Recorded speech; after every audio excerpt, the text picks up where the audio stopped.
The Lord God formed man of the dust of the ground. Genesis chapter 2, verse 7.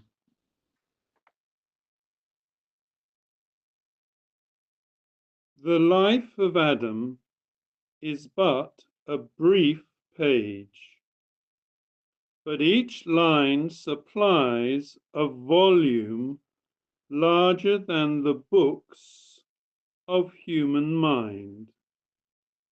We find in it the key of all, which amazes us in that marvel, man. The countless now on earth, the countless in unutterable bliss, the countless in eternal woe, all hang on him as the parent tree of being.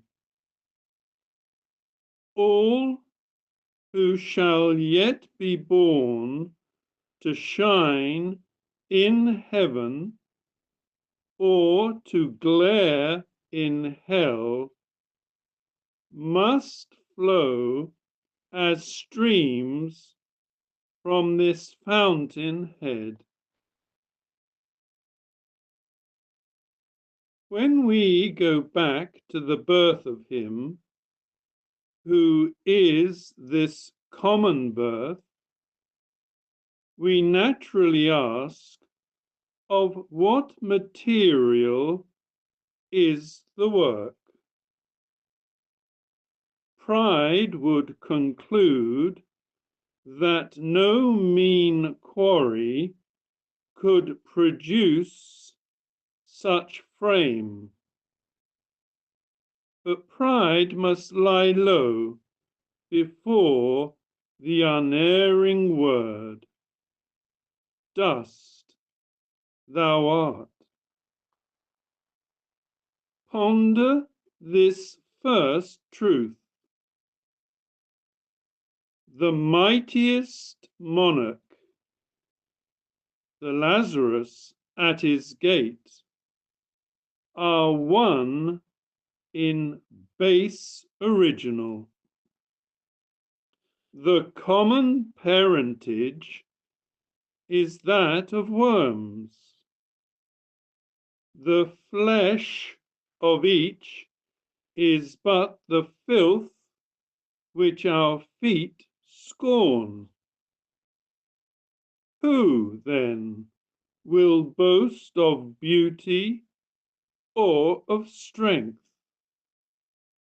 There is a voice in dust which mocks such pitiable folly. But man is more than a shell of clay. The mean case holds a matchless jewel. God breathed into his nostrils the breath of life, and he became a living soul. The flesh is of the earth and earthy. The spirit is from on high and heavenly. One is the clog of matter. The other is a ray from God. One soon crumbles back to vileness. The other is a deathless principle. One sinks as to the level of the beasts. The other gives the wings of immortality. Reader, you cannot think too highly of the soul. It cannot cease to be. Age after age imprints no wrinkle on it, it neither withers nor decays. Its time is timeless, its death is never. Thus man was formed. A lovely garden was the palace of creation's Lord. Fragrance and fruit charmed and refreshed each sense. Converse with God was the soul's easy flow. To live was unalloyed delight. The smile of innocence met the smile of heaven. The heart was only love, the worship only praise. But man was a creature, and a creature must obey. In heaven, the angels do their Maker's bidding. God cannot be except on a throne of rule, but obedience shall be no heavy yoke. Only one command is issued. Only one tree is forbidden. To transgress is death. In the day that thou eatest thereof, thou shalt surely die. Who can hear this penalty and think that sin is a trivial fault, easily to be pardoned, soon to be effaced? Nay, the slightest sin is the soul in open rebellion. It casts God from the heart. It strives to tread him in the dust. It avows the godless principle of independence. It proves that self has erected the idol of self-love.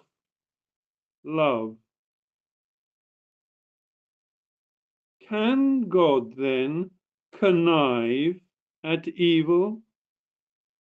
Ah, no. The whole of deity abhors it.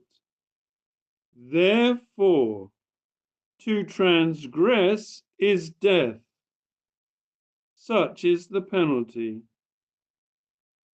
But who can fathom the depths of misery in this curse? It involves the instant withdrawal of heavenly presence. It denounces withering to the core of every spiritual faculty and perception. It warns that to rebel is to become death-stricken in body, dead in soul. It shows that sin's proper home is the eternal gnawings of accusing conscience and eternal tossings on the bed of wrath. We now approach earth's darkest day. The tempter comes.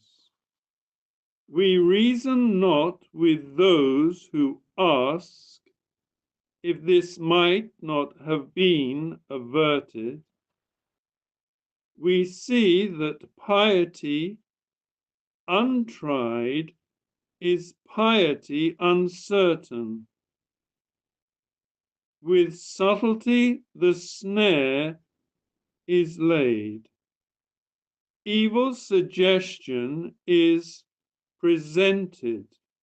The first lie is muttered. Our parents pause to listen. Will they yield? Can they touch and taste? Alas, a perfect man is but a tottering reed. The one command is broken. Sin enters, innocence expires, the life of God is extinguished in the soul. Adam hangs down his head, fallen and guilty, in a curse-doomed world.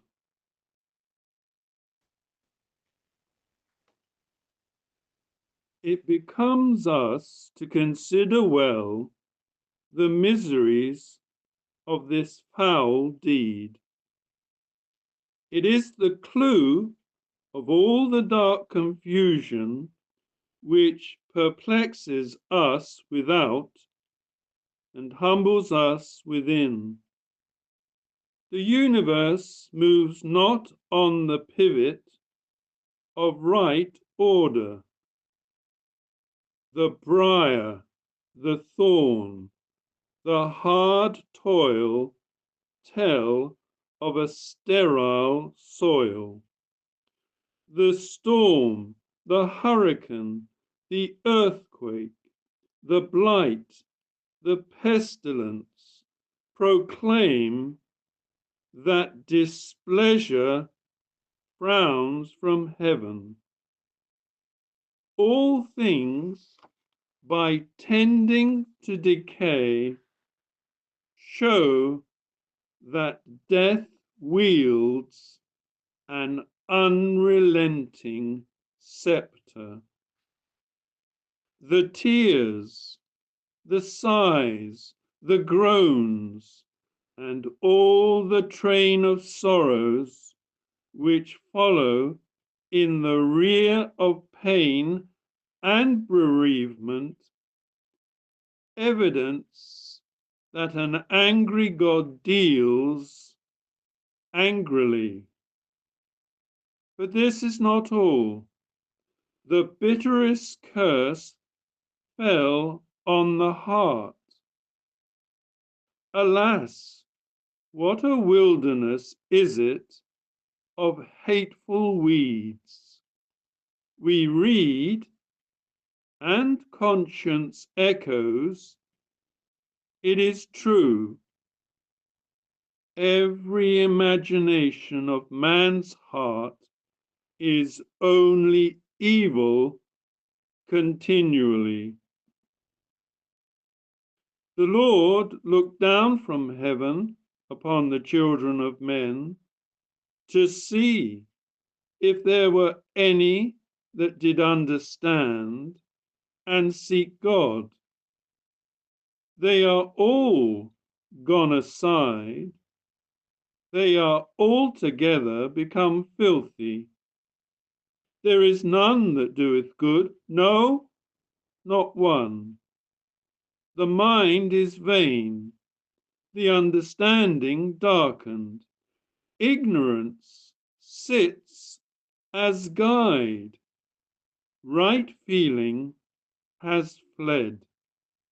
The creature is worshipped and served more than the Creator. The faithful witness states it. All experiences confirm it. The records of the fall explain it. All woe came hand in hand with sin.